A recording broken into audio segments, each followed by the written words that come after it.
Good morning. My name is Holger Levsen. I will talk about reproducible builds ecosystem today. Yeah. Maybe I will talk.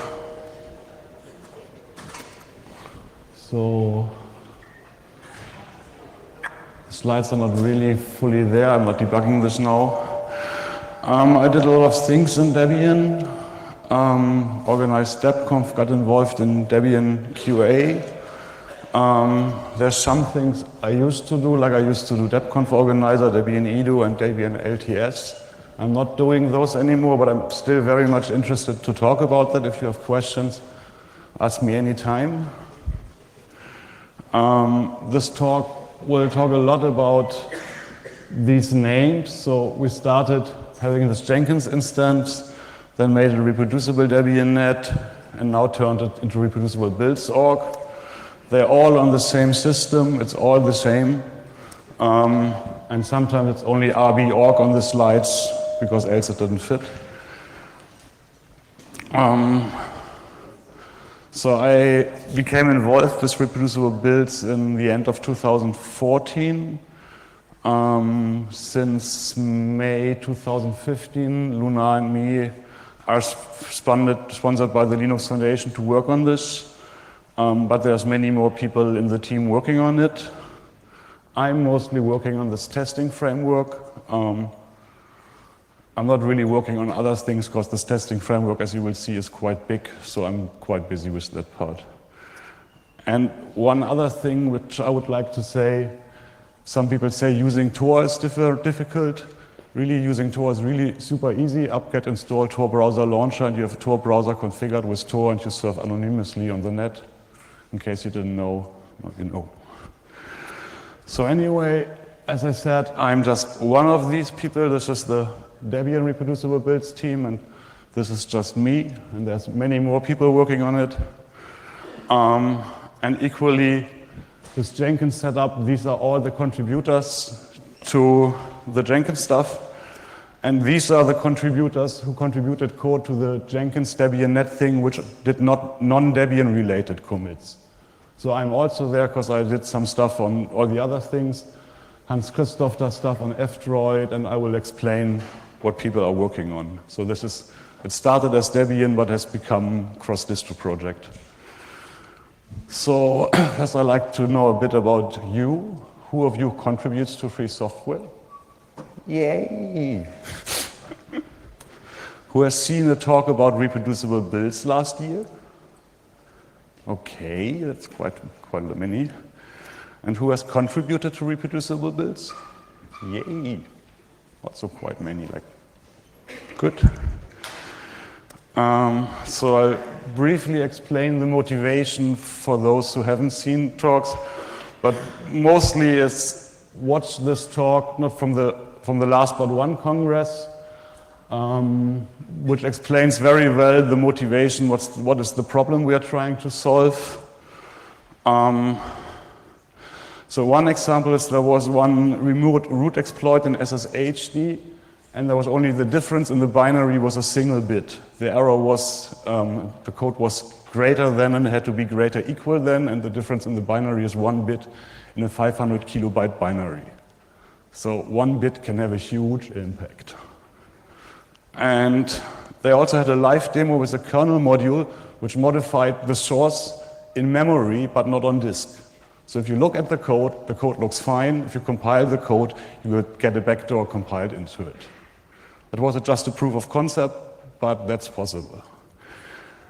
And they also nicely showed how much financial incentives there are to break developer machines.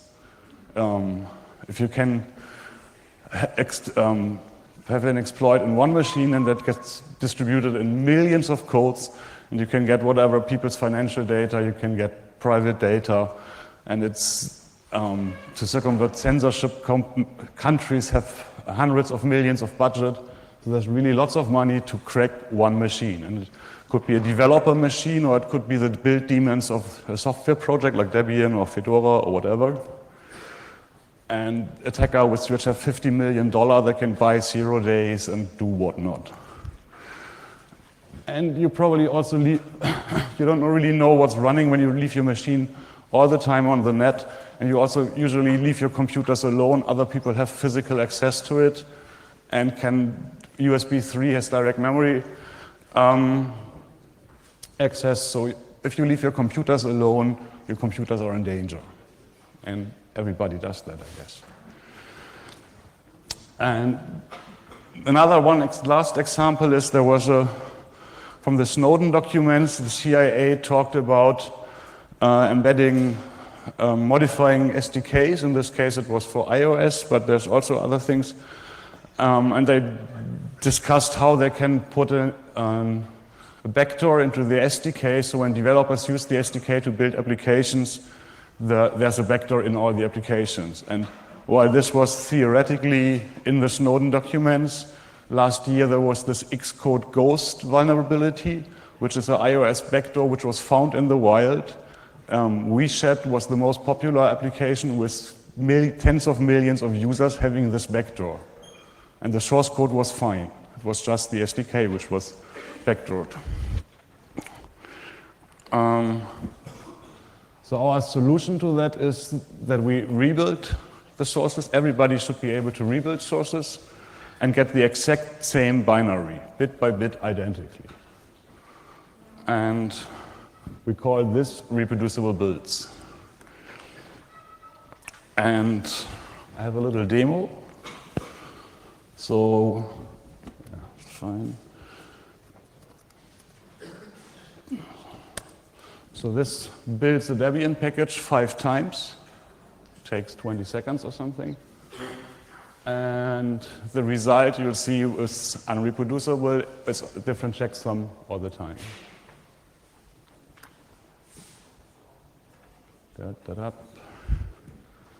there you see on the left the checksums, and they are all different. Yeah, they're all different. And now I switch into my reproducible chroot. Do the same.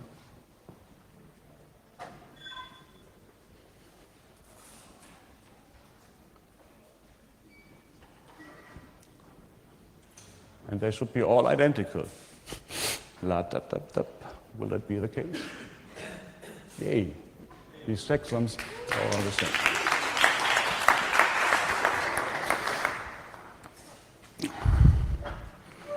And we think this should become the norm. And we also think we want to change the meaning of free software, that it's only free software when it's reproducible. If it's not reproducible, it's software, yeah.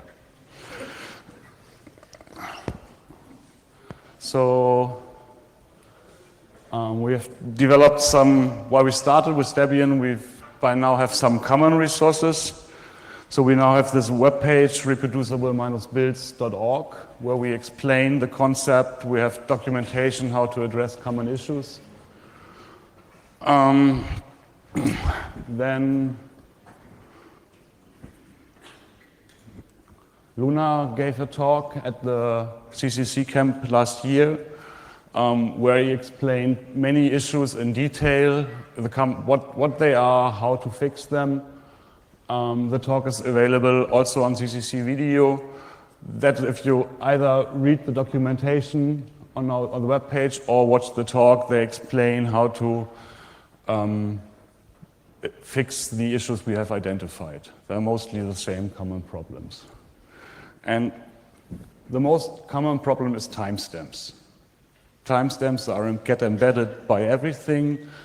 It's not so much the binaries, but it's often documentation. And as we want the whole package to be identically, a timestamp in the documentation is equally annoying. And basically all the documentation tools embed the build timestamp there. And these things need to be fixed. Then another source for variation is time zones. Time zones and locales. So if you, for example, if you unpack a tar archive from 1980 or whenever, you unpack it today, your local time zone will be applied.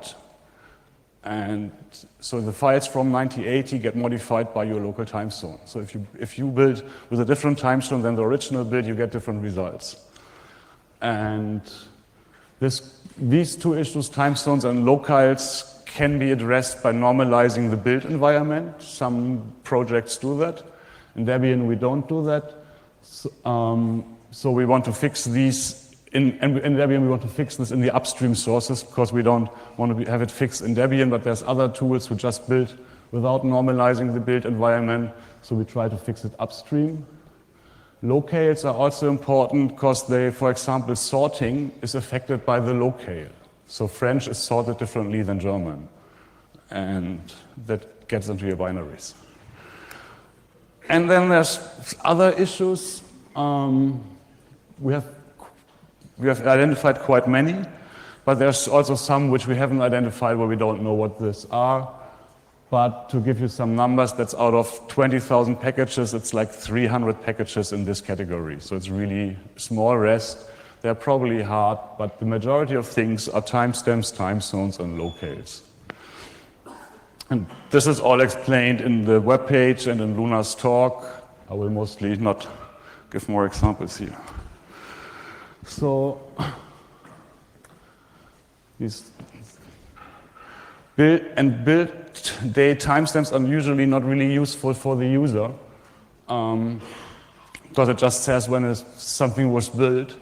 But if you can rebuild at any time and you get the same result, the build date becomes meaningless. What is important for the user is the last modification of the source code. And for developers, it's also interesting to know the environment which it was built. And just having the build date is an approximation of the environment, but it's not really describing the environment. So it's not really useful. So we came up with source date epoch, which is a variable, and this is defined as the last modification of the source.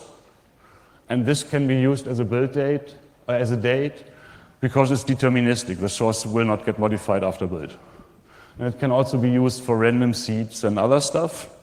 In Debian, we set it from Debian changelog entry. You can also set it from the last git commit or the last modification of the file. It has adopted by NetBSD, FreeBSD, Arch Linux, GUIX are using it. And we also put it into other, we have written a spec, which is like 2 pages document, very small, very technical, describing with Shawl and Must how this looks like. And we've patched these tools already to respect source date epoch. So when they used to embed a build date, they now embed the source date epoch date and thus become deterministic. There's still some packages where we have patches pending. We also get it into GCC thanks to Dole. There's some more where we need to get it in, but the adoption is quite good. And then on test, maybe I should try to get the slides.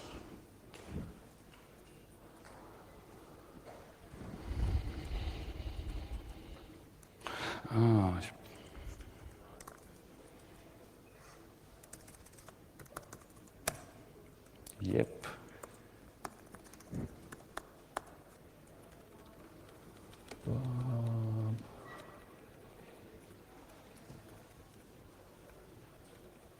So this is better.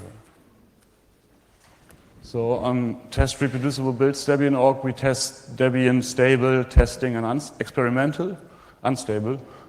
And we also now tested OpenWRT, NetBSD, FreeBSD, Arch Linux, Fedora, and soon F-Droid and Geeks. So there's 230 Jenkins job doing this. This is a Jenkins setup.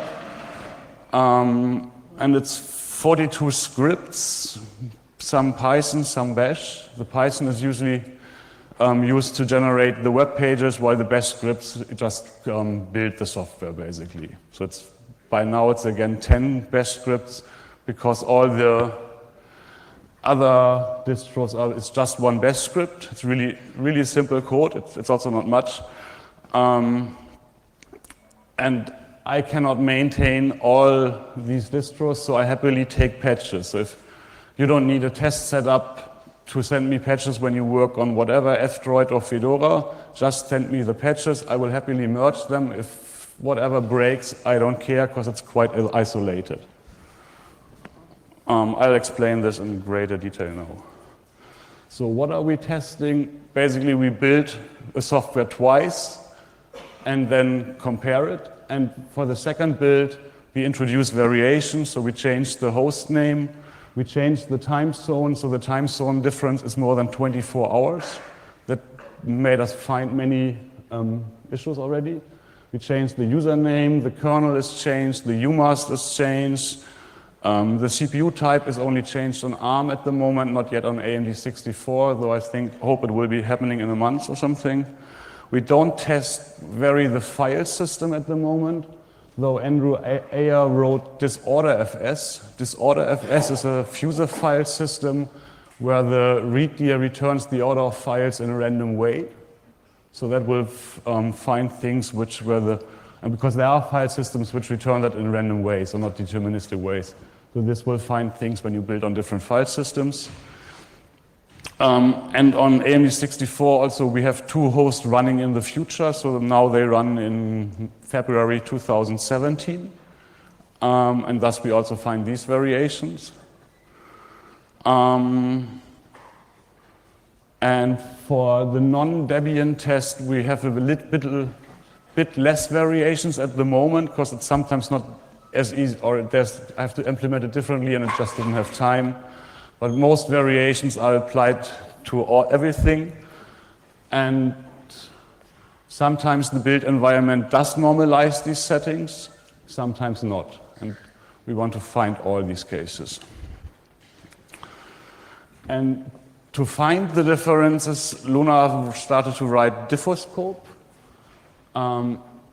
Diffoscope takes 2 objects and compares them, and it goes recursively into them. So if you give it to whatever 2 RPMs, it will look into the RPM, find a PDF in the RPM, then look into the PDF, find a PNG in there, and will analyze this, and will display the differences like this side by side. So you can see on the left it's that, and on the right is the content there.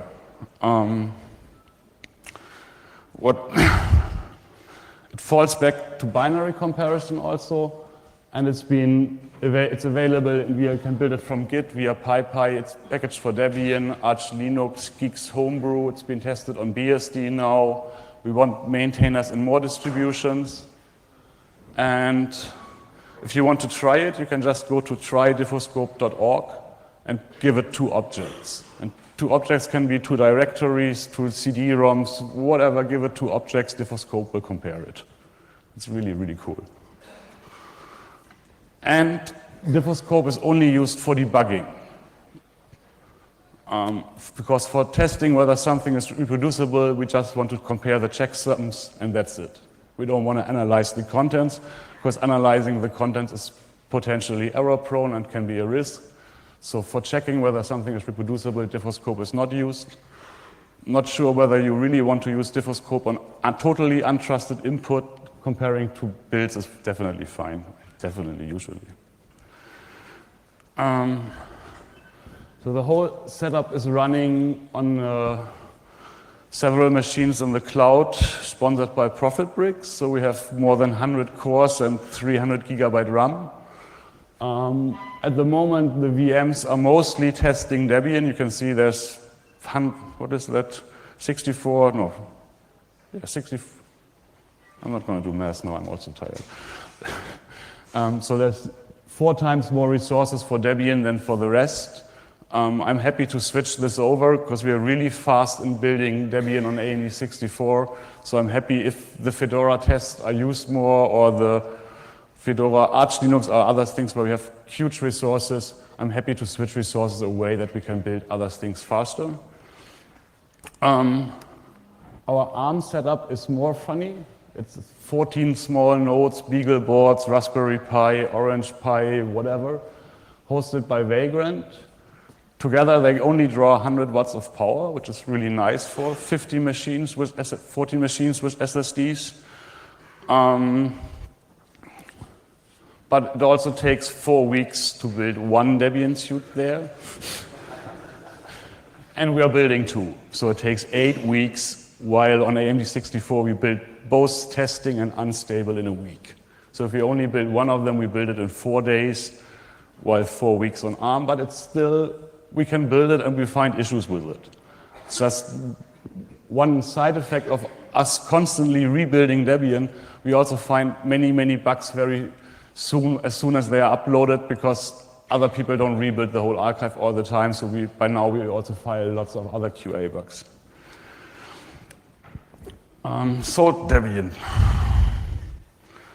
So since yesterday, we reached 20,000 reproducible packages in unstable in our current test framework, which is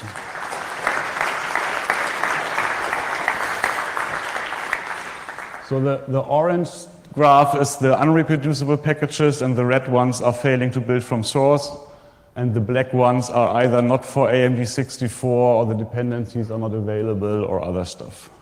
And the green ones are the reproducible ones, of course. Then we have nodes and issues.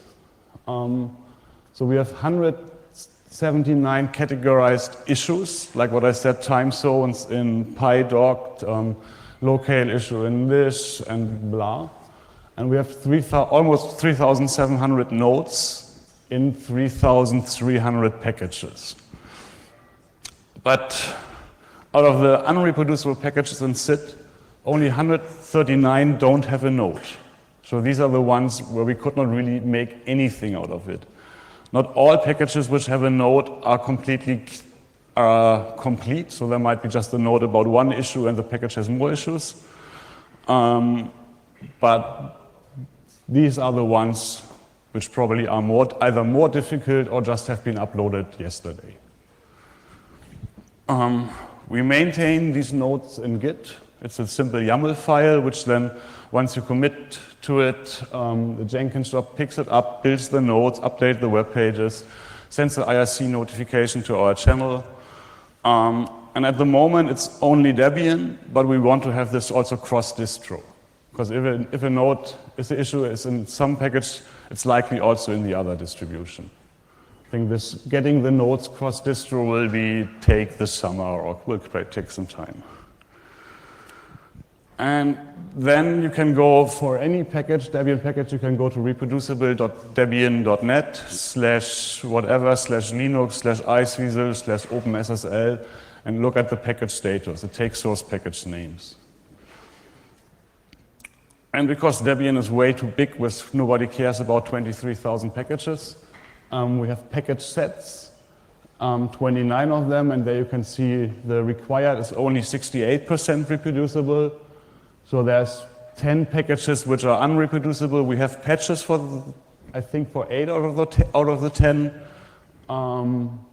Other package sets have better status. So the package sets we have is Build Essential. We have all packages which had a security issue, all packages installed on Debian machines, the KDE package set, the GNOME package set. We have all Java packages, all OCaml packages. So we can look at your area of things and see, okay, this is the status there. If you have more package sets you think are interesting, I'm curious to hear. We have a Tails package set also, a Grimmel package set. Yeah. And this is the progress in the Debian bug tracker. The green bugs are the fixed bugs and the orange one are the non-fixed ones. And as a rule, we usually file bugs with patches. I think 95% of our bugs at least have patches. So we filed more than 1,000 bugs with patches. And there's another graph with the packages failing to build from source, because we also now filed, I think, 600 or 700 bugs failing to build from source. When a package is updated, it doesn't build against old libraries which are still there. And we see these bugs, so we also file them. So I talked about some of this. For Debian, we agreed to always build in a fixed build path, because the C compiler and other compilers, Haskell and OCaml, they embed the build path in the binary or in the objects they build. So for now, we agreed just to build in a static path, so it's /build and then the package name and the source version. For GCC, we've now found a way to get rid of this. So for GCC, we could build in arbitrary paths, but for other compilers, we cannot do this yet, so we still do it. One thing, the build info files, I'll explain in a second. Stripped non-determinism is another tool we wrote, which removes non-deterministic stuff which can be safely dropped. One example is timestamps in PDF, in images. I forgot what other things there are. We just apply it via deb helper, so all packages which get built in Debian use stripped non-determinism. Probably that's a tool which is also useful for other distributions to use. Diffoscope I already explained. The rest I've explained already. And then since May last year, every single week, Luna has written a report about our efforts, which lists patches we wrote, packages which get fixed, development of the testing framework. It's on Planet Debian, but you can also it's a blog, so you can just subscribe to the RSS feed. We had a summit in Greece in December with 40 people from 16 projects. And that's where we also renamed this test setup. We would like to have another summit in April or May, though it's get hard with planning, but we probably will do that. If you're interested in collaborating, please talk to me. Really, if you want to attend the summit, come. And we also had 2 Google Summer of Code students in 2015. They were totally new contributors to Debian, as far as I know. And they made really great contributions. So it's really, it looks very complex, but you can start without much knowledge. You just take one small package which is broken, analyze it, and that's where you start. And then you do more. So I've said this already, these build info files. If you want to be 100% sure that you can rebuild a package, one way is to create the exact same build environment. If it's a bit different, it might create the same results, so maybe it works. One way to be sure is just create the exact same environment. And for Debian, we have solved this.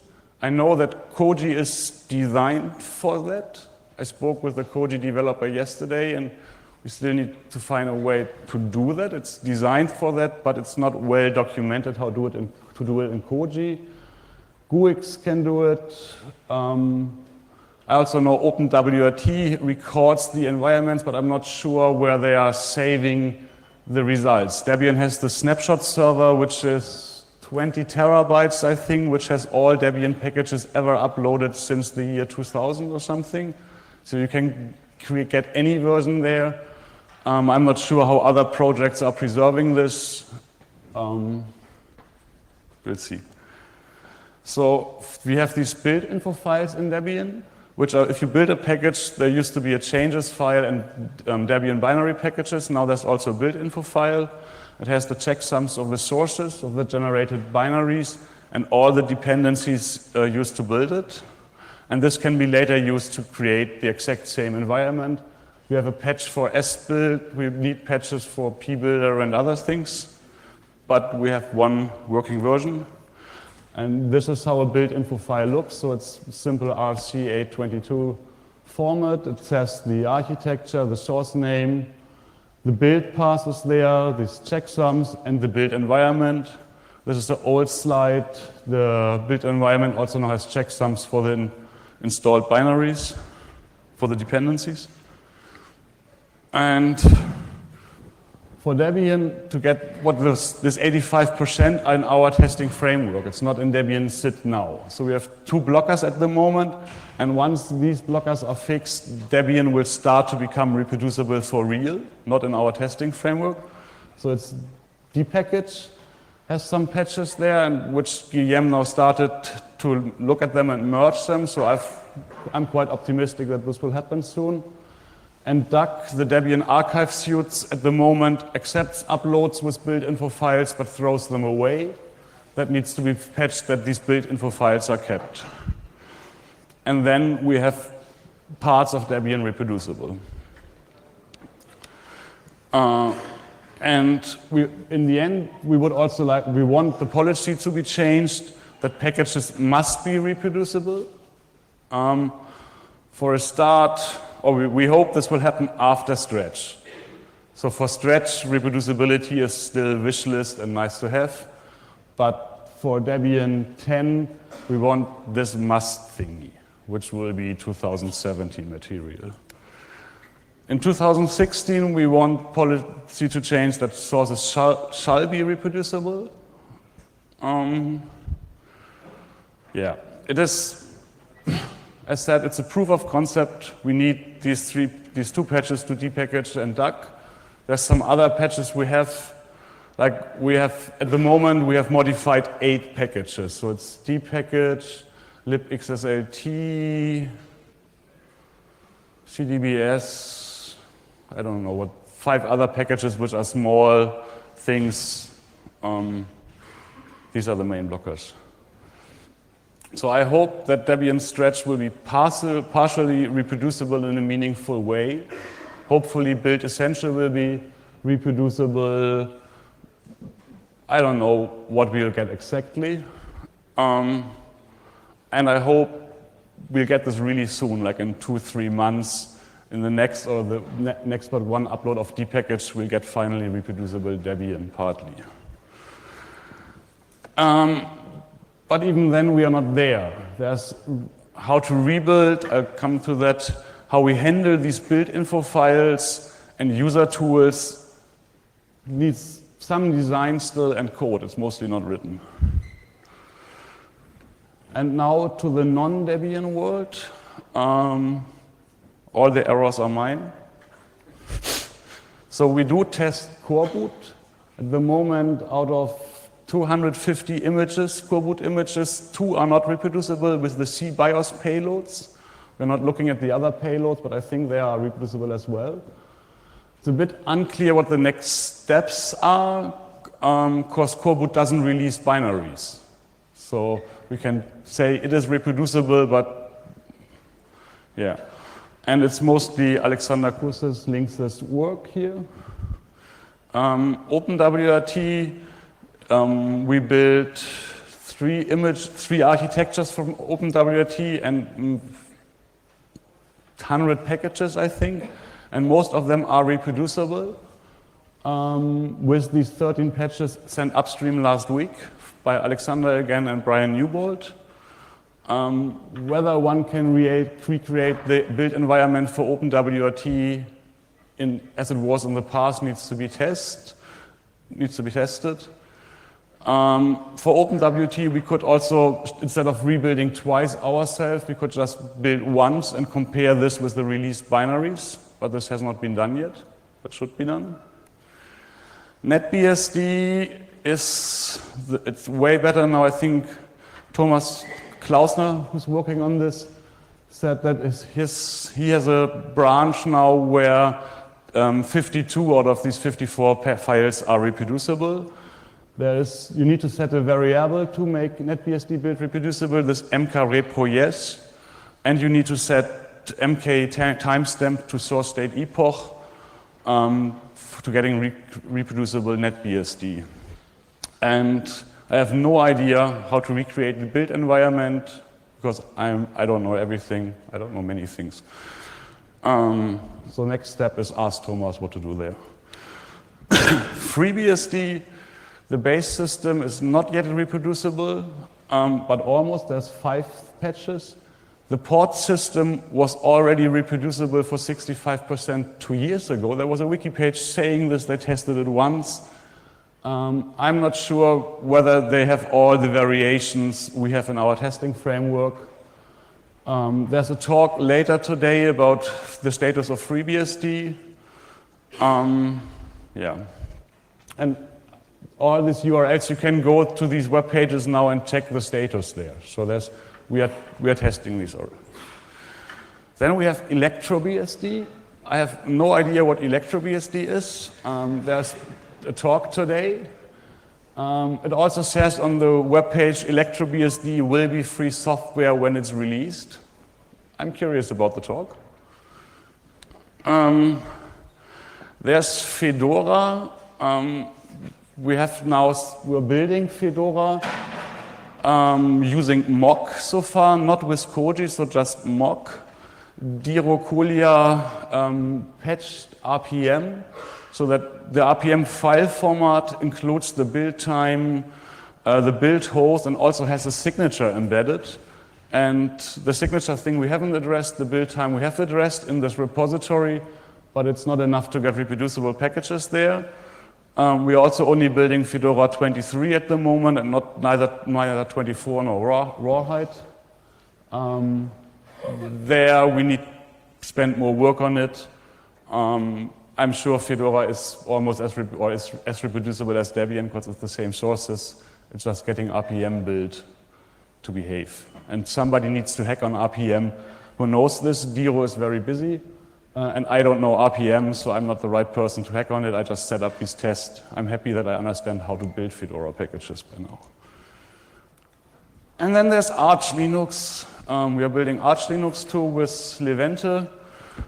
He wrote patches for Pacman, the Arch Linux package manager, which creates reproducible packages. Then we have not integrated the patches in our test framework yet, which is stuff for February.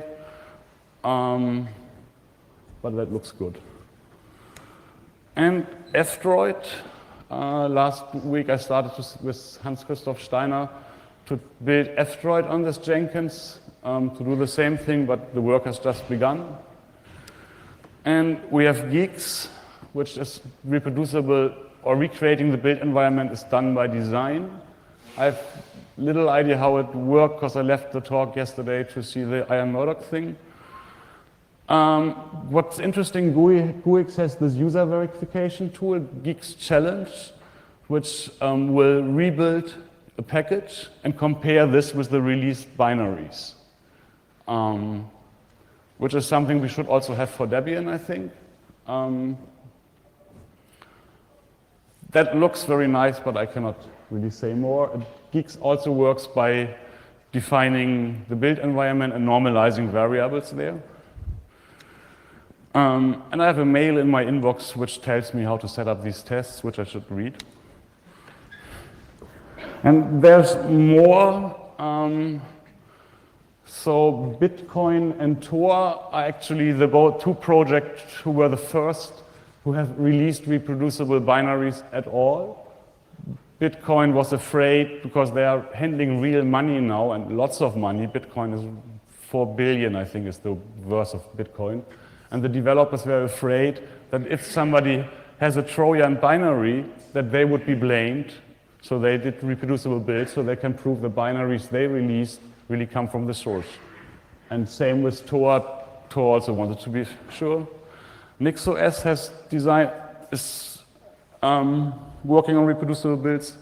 The next release of Cubes in a year or something is planning to have reproducible builds. And there's probably also some commercial software and other software, which is, I don't know. If you know some more projects working on it, please tell me. And guess which commercial software is reproducible? Windows, medical devices in your body, arms, nuclear power plants, self-driving cars? No. Gambling machines. At least in Germany and France, gambling machines have to be reproducible binaries by law for tax reasons. It's pathetic. It's also in parts of the embedded industry where they build small binaries, they also build reproducible binaries. But yeah.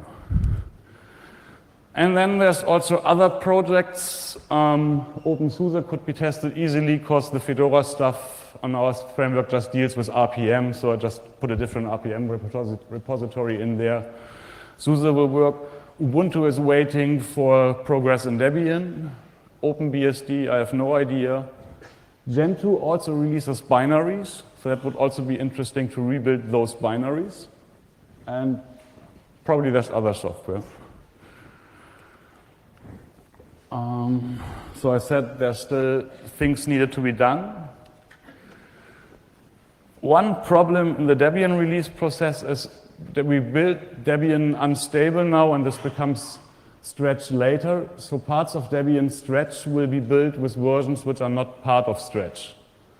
And one solution could be rebuilding everything a month before, but we'll still have parts of Stretch not being built with software outside Stretch. It's unclear how we'll solve this. I think other projects will have the same problem when there's rolling distributions, especially. Then we have these build info files. So there will be 100,000 files per Debian suite, or 50,000, the number is wrong, because there's, no, it's right. There's 20,000 source packages and 10 architectures, and half of them are architecture all or something, so it will not be 230,000, but a bit less, 100,000. And these are almost as many files as are in the mirrors now. So we cannot put these build info files on the mirrors. We'll probably have single host or another mirror network we need to think about and test. It's unclear. And we also want detached signatures, because when people rebuild, they should also sign the same build info file and say, yes, I reproduced this, it is reproducible, and I sign it. So we'll get lots of more signatures and revoking signatures, and it's all blurry what we do there. And then rebuilding and sharing signed checksums. There has been some ideas floating around, but how to do it in scale, we don't know.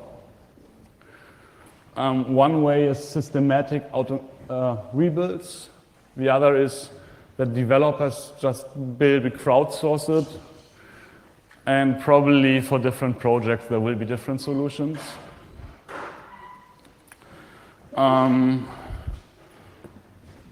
In Debian, we have the web of trust with the GPG keys, so that part would work, but I'm not sure whether that would scale really.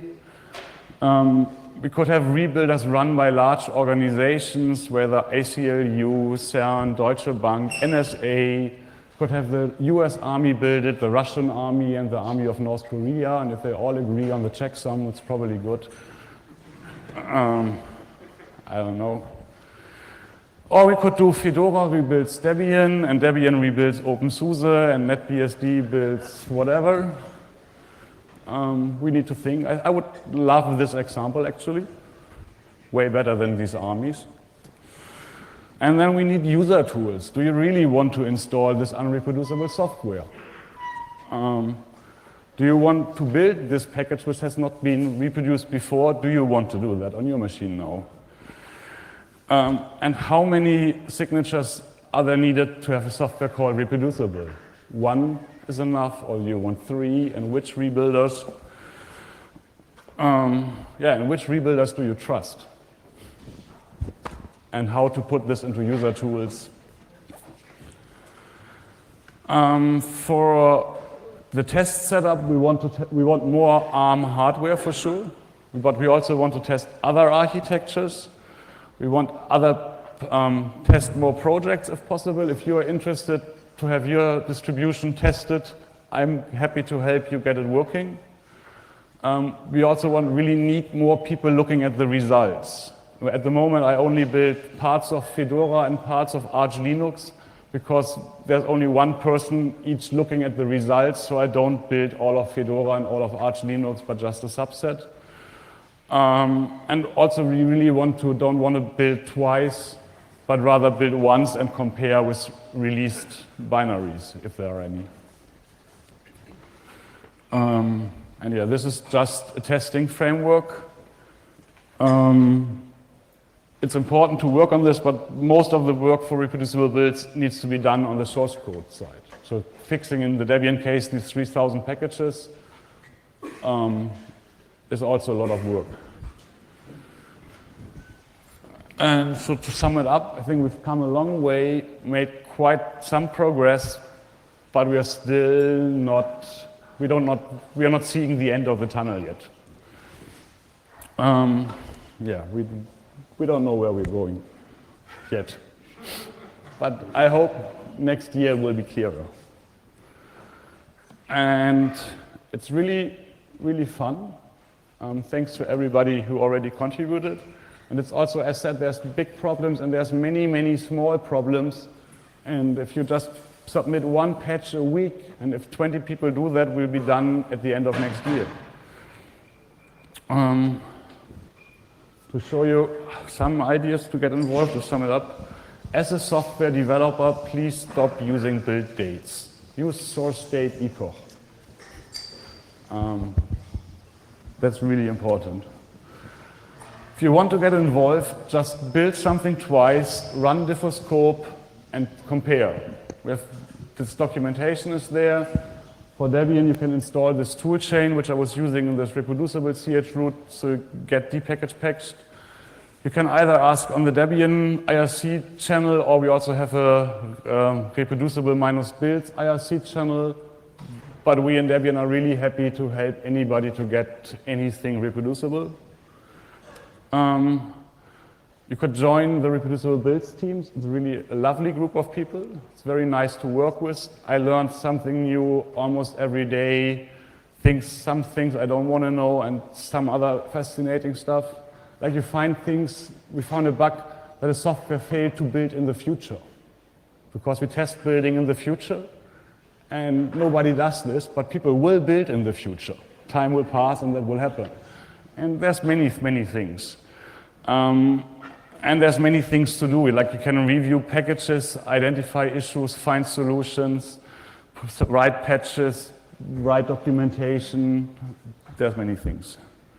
Or you could start another team. Like, as I said, we think the whole world should be reproducible. So if your project was not listed here, please get started. And there's 2 more talks today. There's ElectroBSD and FreeBSD. They are both in the BSD developer room.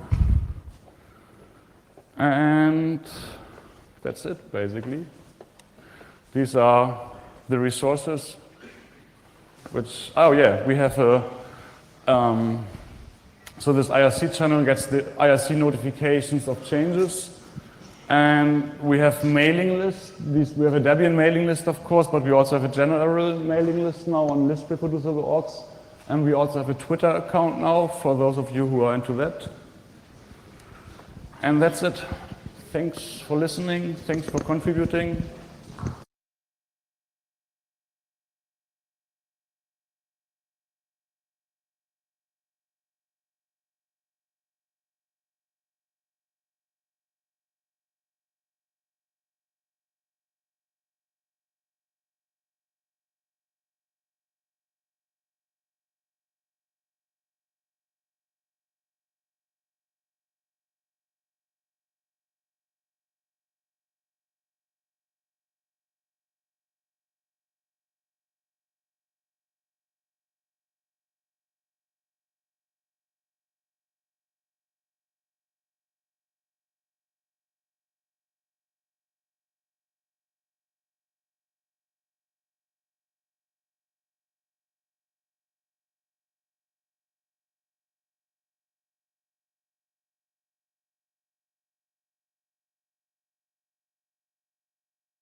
If you build a RPM now, it embeds the build time in the RPM container and also the build host, and it puts a signature in there.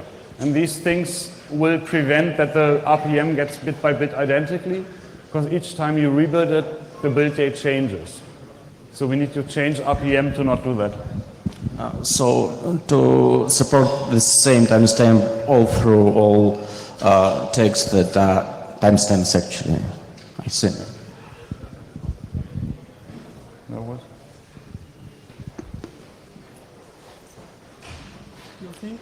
Any question? Up there behind the video desk. Oh.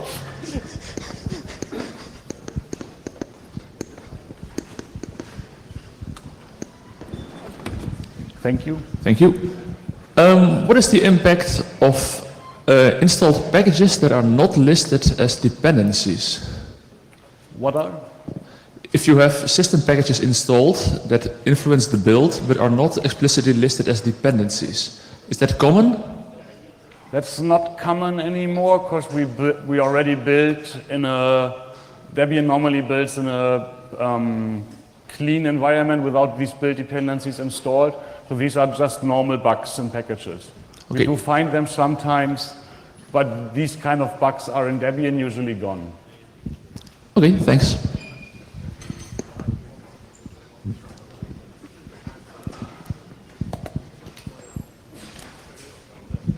Yeah, great job.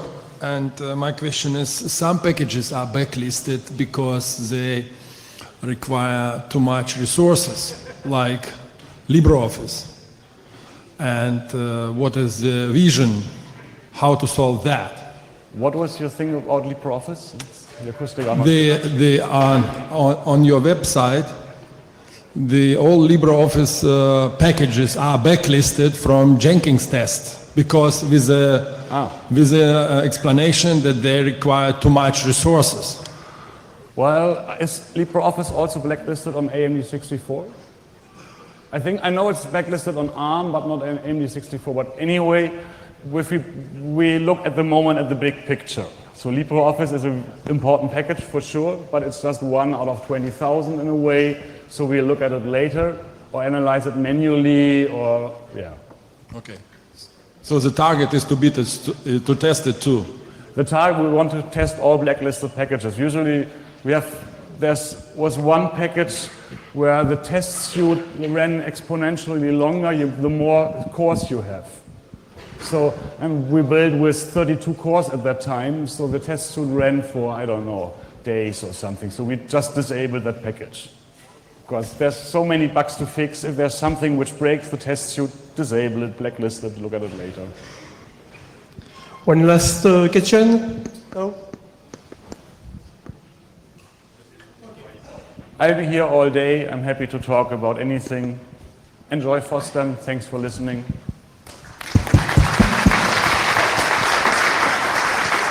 That's great. Thanks. Tough act to follow.